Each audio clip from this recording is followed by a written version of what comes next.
Hi everyone. So I am just going over my case study poster. I'm gonna share my screen.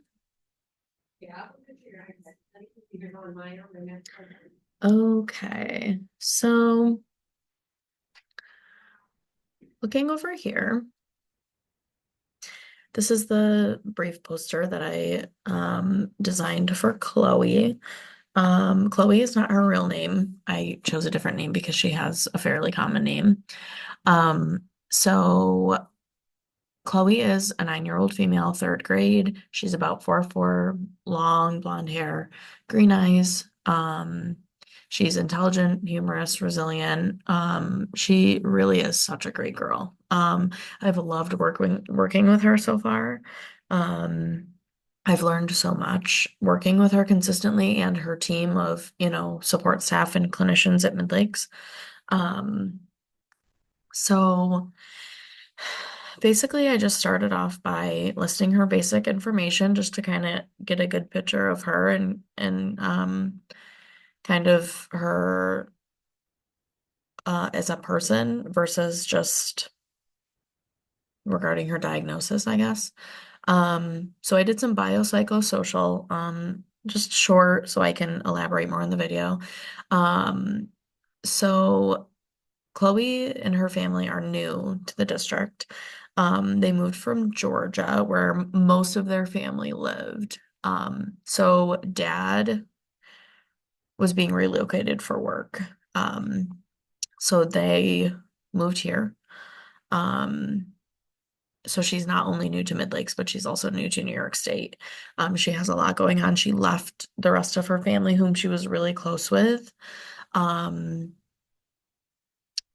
they live in a really great area. I mean, they bought a house, they live in a great area. They're, in a safe area. Mom and dad are happily married. I think they've been together 10 years, married 10 years, I think, at this point.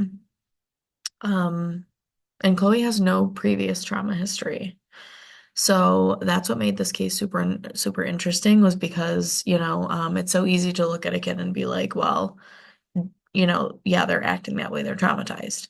Um, but that's really not the case here.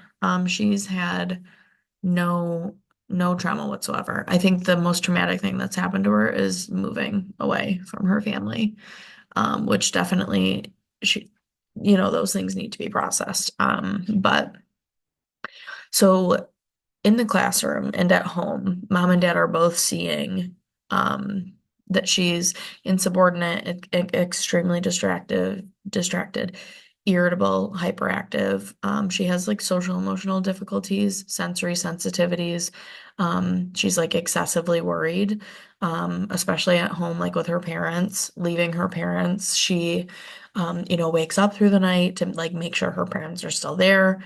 Um, and she's very clingy towards them, so she struggles to come to school.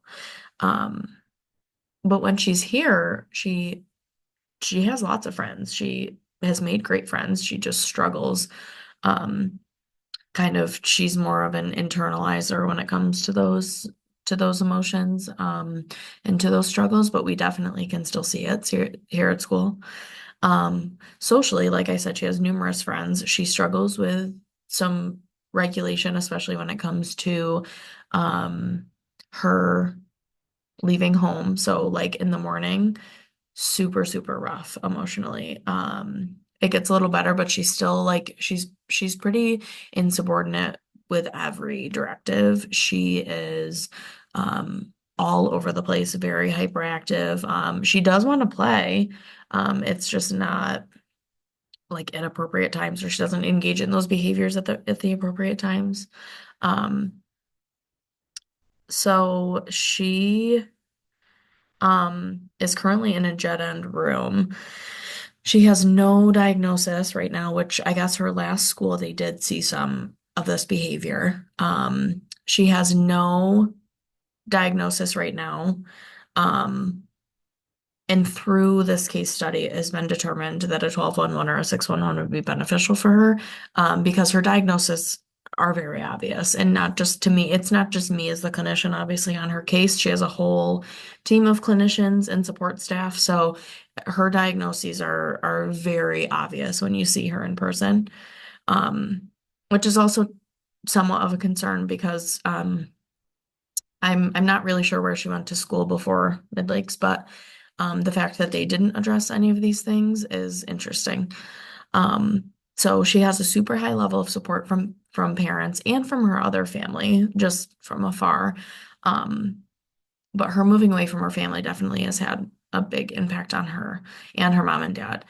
They were a big support system back home for them, so that's definitely a big change. So with that being said, because of these behaviors, like she pretty much exhibits every symptom or, diagnostic criteria of the following diagnoses, which are attention deficit hyperactive disorder, autism, and separation anxiety.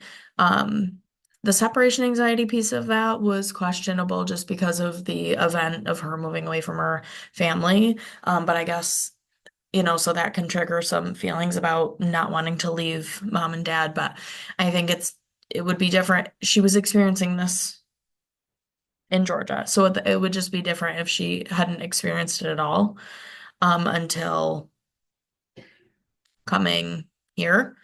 That would show us probably more that she's just a little bit frantic about leaving Georgia. But because they were experiencing this then, um, they're thinking definitely she's got some separation anxiety disorder going on. Um, so treatments that were discussed for this um, is like an FBA and an IEP for sure. Once she gets those diagnoses, like out, obviously no one within Mid Lakes is going to diagnose her with those things, but outside of school, once she gets those diagnoses, she can have an FBA and an IEP. Um, CBT, cognitive behavioral therapy, that was suggested.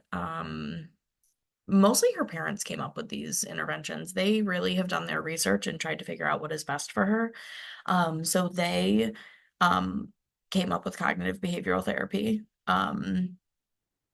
They would like to do that specifically for managing her like hyperactive behavior and also autism. I mean, that can be kind of an effective way to at least give her the coping skills to kind of live with those things versus just band-aid it. Um, Applied behavior analysis, having someone come into the school and kind of address her behavior that way, kind of observe and see what's going on. That was suggested as well.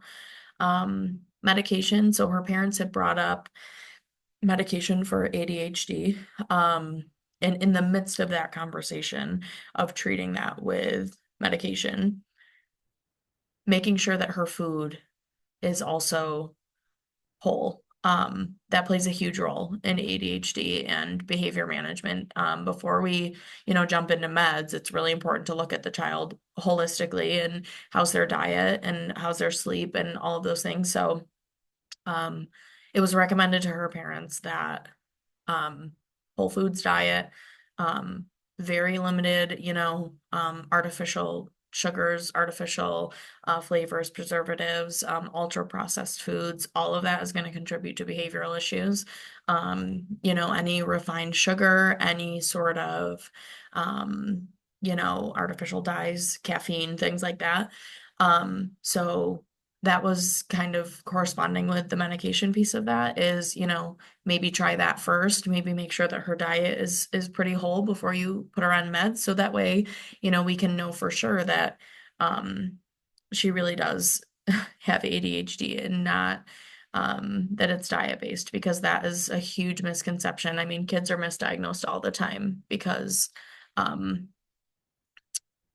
of their environment and the things they eat and stuff. Doctors just unfortunately don't have much education on nutrition. So that's a really big piece that was brought up because they take her to a functional health doctor. So because of that, they are well aware of all of those holistic angles of taking that precaution to make sure that she is getting what she needs. Um, so yeah, this is my poster about Chloe. She's super interesting kid. This was fun to do with her. This was my first case where a child hasn't been um traumatized. So that was pretty cool. Like these are true diagnoses for her, not just um trauma. So yeah, this was a really cool experience. Thank you for listening. Thanks for letting me share.